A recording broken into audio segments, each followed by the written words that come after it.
Rasanya kita sudah sama sekali nggak bisa percaya dengan gerakan-gerakan mahasiswa. Baru saja dikabarkan di Jakarta, Badan Eksekutif Mahasiswa seluruh Indonesia menggelar aksi mulai Senin sampai Rabu ini. Kabarnya aksi dilakukan secara serentak di sejumlah daerah Indonesia. Mereka akan melibatkan ribuan mahasiswa katanya. Tema demonstrasi yang diusung adalah Indonesia Gelap. Mereka mengajukan sejumlah tuntutan. Ada soal efisiensi anggaran, transparansi anggaran, program makan bergizi gratis, revisi Undang-Undang Minerba, fungsi TNI, dan satu lagi yang juga penting. Para mahasiswa ini meminta aparat segera menangkap dan mengadili Jokowi. Jangan tanya alasan mengapa mereka menuntut Jokowi segera ditangkap dan diadili. Mereka memang nggak punya alasan. Mereka cuma ingin menjelekkan Jokowi. Sangat mungkin mereka adalah kumpulan orang-orang bayaran. Atau juga tak punya pengetahuan yang cukup tentang dinamika politik kita. Karena itu mereka mengajukan tuntutan yang tidak masuk akal. Sekedar catatan, saat ini media juga memberitakan ada pemasangan grafiti adili Jokowi di banyak kota di Indonesia. Dengan demikian, gerakan BEM ini sangat mungkin menjadi bagian dari gerakan badut terorganisir itu. Dan ketidakpercayaan kita pada mahasiswa bisa dikonfirmasi dengan fakta bahwa mereka cuma bisa diam terkait masalah pentersangkaan Sekjen PDIP Hasto Kristianto oleh KPK. Kasus Hasto kan adalah sebuah peristiwa besar dalam perjalanan demokrasi Indonesia. Hasto dituduh dengan sengaja berusaha menyuap KPU dan merintangi penangkapan tersangka Harun Masiku yang juga merupakan kader PDIP. Bila keputusan pileg bisa diubah begitu saja karena aliran duit dari PDIP dan Harun Masiku bisa dihambat penangkapannya karena peran Sekjen PDIP, ini tentu bisa jadi ancaman serius bagi demokrasi Indonesia. PDIP sudah mengajukan pra-peradilan untuk membatalkan proses pengadilan Hasto. Dan Pengadilan Negeri Jakarta Pusat sudah menolak permohonan pra-peradilan tersebut. Tapi sekarang PDIP mengajukan kembali gugatan pra-peradilan dan minta agar pemeriksaan Hasto diundur. Apa sikap mahasiswa? Tidak ada. Bukan saja tidak ada sikap, berkomentar pun tidak. Mereka hanyalah pion-pion kecil yang berusaha terus menggerus Jokowi. Saya rasa salah satu tujuan yang hendak dicapai adalah membuat Prabowo merasa Jokowi adalah sebuah beban yang harus dinyahkan. Tapi syukur alhamdulillah tujuan itu sama sekali tidak membuahkan hasil. Prabowo dan Jokowi adalah dua besti sejati. Siapapun yang masih berusaha memecah keduanya harus sadar bahwa kedua pemimpin Indonesia itu sejalan seperjuangan. Ini terlihat sekali pada peringatan ulang tahun Gerindra ke-17. Jokowi secara terbuka menyebut Prabowo sebagai presiden paling kuat di dunia saat ini. Jokowi bilang Prabowo memperoleh dukungan baik dari rakyat maupun DPR. Dia secara khusus menyebut hasil survei yang menunjukkan bahwa setelah Prabowo memimpin Indonesia selama 100 hari, dukungannya mencapai 80,9%.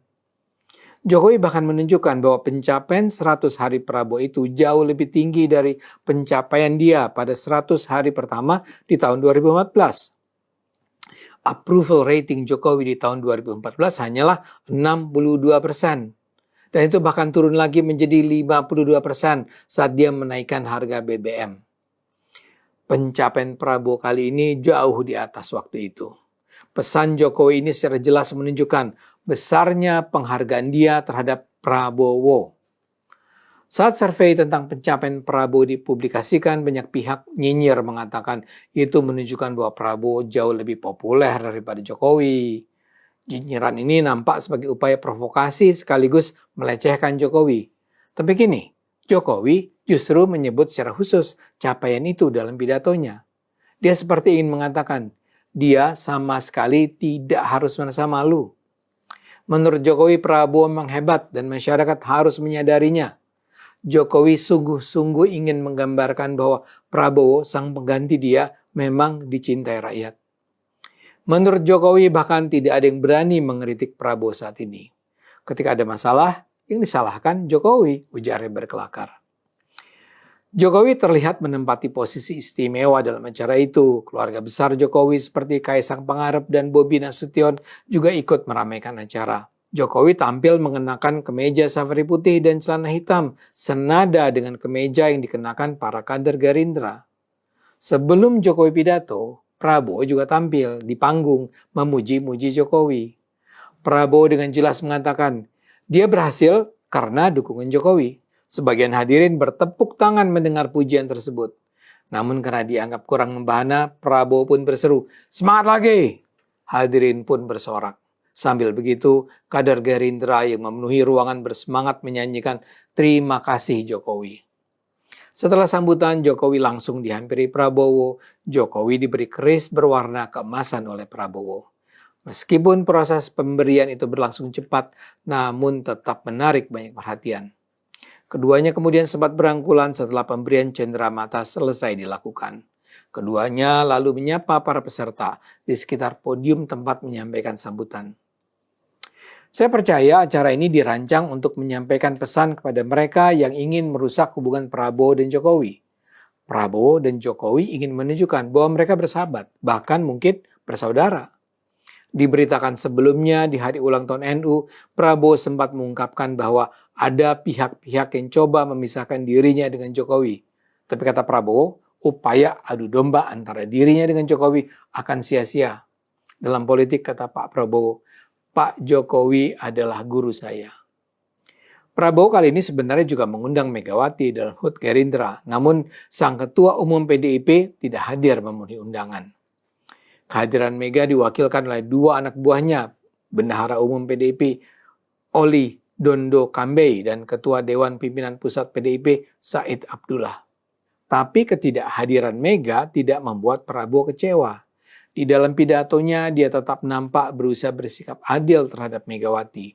Dalam pidatonya, ia mengatakan Megawati punya peran dan keberhasilan bagi bangsa Indonesia. Saya akui Ibu Mega banyak keberhasilan dan jasa untuk Republik ini, saya akui, ujar Prabowo. Dia juga menambahkan, saya tidak suka menjelek-jelekan karena saya juga mengerti apa yang beliau buat untuk Republik ini. Buat saya apa yang terjadi ini sungguh berarti. Selama berbulan-bulan upaya menghancurkan hubungan Prabowo dan Jokowi tak henti-henti dilakukan. Fitnah demi fitnah terus dilancarkan. Seluruh pencapaian Jokowi di masa 10 tahun kepemimpinannya dihabisi. Kubu yang paling keras menyerang tentu saja adalah kubu PDIP, kemudian ada kelompok-kelompok Islam berpikiran sempit bersumbu pendek, dan juga yang tak kurang agresif adalah kaum social justice warrior. Mereka yang mengklaim diri sebagai pejuang demokrasi, padahal setidaknya sebagian cumalah orang-orang bayaran. Mereka saling membahu. Mereka berusaha membuat Prabowo percaya Jokowi adalah beban yang seharusnya disingkirkan. Apa yang dilakukan BM adalah bagian dari kebusukan itu. Tapi masyarakat harus tahu, Prabowo dan Jokowi adalah dua pemimpin kompak yang akan bersama menyelamatkan Indonesia. Itu tak perlu lagi dipertanyakan. Ayo gunakan akal sehat, karena hanya kalau kita gunakan akal sehat, Indonesia akan selamat. Banyak narasi hoak, disinformasi, fitnah, dan kebencian atau kita singkat DFK yang dimainkan kelompok atau oknum-oknum tertentu akhir-akhir ini. Ini menjadi fenomena yang makin berkembang di masa Pilpres 2024 hingga saat ini. Oknum dan kelompok itu bisa langsung kita tunjuk.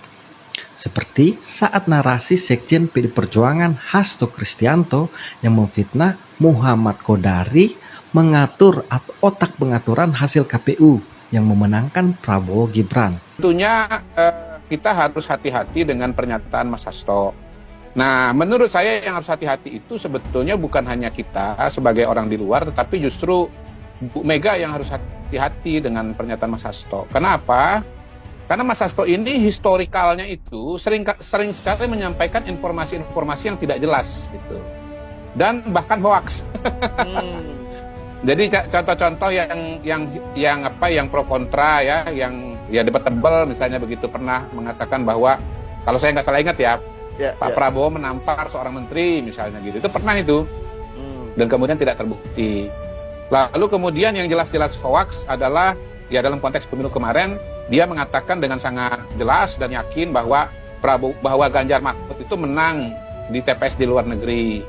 Ternyata kan kalah, yang menang adalah Prabowo dan Gibran. Dan yang jelas-jelas paling telak soal hoax adalah mengenai saya sebagai sudah tahu hasil pemilu 16,9 16,9% untuk Ganjar Mahfud itu pada pada tanggal 14 Februari. Padahal yang saya sampaikan itu adalah angka survei Pilpres yang diselenggarakan di Jakarta, dan bukan survei saya sendiri tetapi mengutip lembaga lain gitu loh.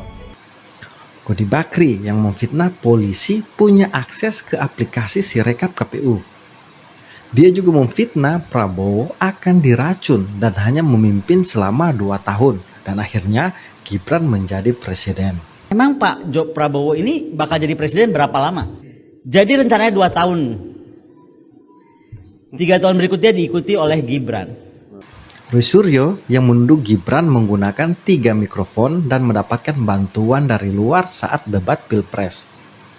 Rocky Gerung yang terus-menerus mengadu domba bahwa Prabowo dan Jokowi saling melakukan intrik politik untuk menjatuhkan. Sekarang kita mesti lihat paradigma baru. Persaingan antara Jokowi dan Prabowo. Saling taruh orang di situ. Kan itu intinya kan. Jadi Jokowi menyusupkan orangnya, Prabowo menyusupkan orangnya. Jadi itu sebetulnya penanda bahwa dua-duanya cemas. Amin Rais yang terus menyebut Jokowi antek Cina dan berijazah palsu walaupun sudah ada putusan pengadilan yang membantah hal itu dan menghukum si pembuat hoaks. Nah, saudara-saudaraku, secara sistematik, konsisten, tanpa malu, Jokowi menjadikan Indonesia sebagai negara yang mengabdi kepentingan Cina. Besar kemungkinan gagasan memindah ibu kota Jakarta ke IKN Nusantara juga diinisiasi oleh Cina. Jangan lupa, Tiongkok adalah negara yang paling sering dikunjungi Pak Jokowi. Ya, jangan lupa ya. Dan tentu masih banyak lagi jika kita rinci satu persatu. Dengan maraknya narasi DFK ini, saya merasa terpanggil untuk ikut bersuara. Karena di era demokrasi saat ini, narasi tidak boleh dilawan dengan kekerasan. Narasi harus dilawan dengan narasi. Masyarakat harus terus diedukasi, harus dijernihkan dari informasi dan narasi-narasi hoaks dan DFK. Dengan harapan masyarakat sendirilah yang harus pintar menyaring informasi dan narasi yang dia terima. Salah satu narasi sesat yang terus dimainkan secara sistematis dan masif oleh kelompok tertentu yaitu adili Jokowi. Narasi ini awalnya paling getol disampaikan oleh Amin Rais, Refli Harun, Faisal Assegaf, Habib Rizik, dan juga Rocky Gerung. Namun belakangan, di saat Hasto menjadi tersangka KPK dan menjalani sidang pra-peradilan, narasi ini semakin menguat. Dasar mereka menggunakan rilis OCCRP yang mencantumkan nama Jokowi di hasil polling pemimpin terkorup. OCCRP sendiri sudah menjelaskan secara gamblang bahwa itu bukan hasil investigasi mereka. Mereka tak punya data atau bukti satupun bahwa Jokowi korupsi. Tapi itu hasil polling yang dicurigai dimainkan kelompok anti Jokowi di Indonesia yang memobilisasi ikut polling OCCRP tersebut agar nama Jokowi masuk. Buktinya, setelah ada polling itu, Ray Rangkuti, pengamat politik yang dekat dengan PD Perjuangan, langsung melaporkan Jokowi ke KPK. Nah, sayangnya, kelompok mahasiswa juga termakan dengan narasi DFK ini. Terbukti dengan demo Indonesia Gelap yang salah satunya adalah tuntutan mereka untuk mengadili Jokowi. Saya menduga kelompok mahasiswa yang tergabung dalam BMSI ini ikut terpapar dengan narasi DFK yang dimainkan secara sistematis dan masif itu. Karena kembali tidak ada satu bukti pun yang membuat Jokowi layak diadili. Satu bukti korupsi pun tidak pernah disodorkan kelompok anti Jokowi ke pengadilan, termasuk partai yang paling anti Jokowi yaitu PDI Perjuangan. Menurut saya, mahasiswa harus netral, tidak boleh ada kecenderungan membela kelompok politik tertentu. Karena masyarakat sekarang ini sudah gampang atau mudah menilai narasi-narasi yang dimainkan. Kalau demo mahasiswa, harusnya fokus mengkritik kebijakan pemerintah yang tidak pro rakyat. Tapi ketika sudah menyerang oknum tertentu, kemudian tanpa membawa bukti yang sahih, itu sudah sangat keliru.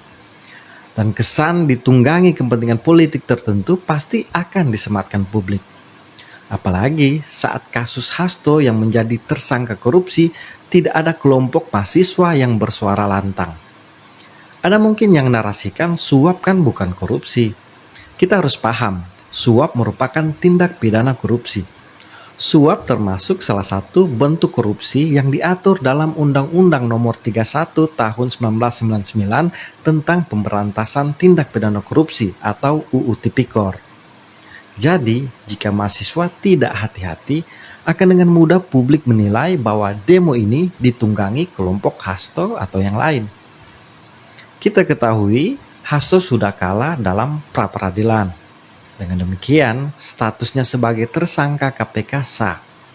Hasto pun saya pastikan akan segera ditangkap KPK. Saya menduga kelompok Hasto melakukan segala cara untuk mengulur penahanan Hasto. Di jalur hukum, mereka berencana melakukan lagi pra-peradilan. Di luar hukum, pastinya lobi-lobi politik untuk menyelamatkan Hasto dilakukan. Termasuk saya menduga di mana kelompok Hasto yang mantan aktivis memainkan pengaruhnya di kelompok-kelompok mahasiswa untuk melakukan aksi adili Jokowi dan menekan Prabowo. Jadi sekali lagi, mahasiswa harus hati-hati dan lebih kritis. Namun saya yakin masih banyak juga mahasiswa yang jeli dan kritis dan tidak ingin ditunggangi kepentingan politik tertentu.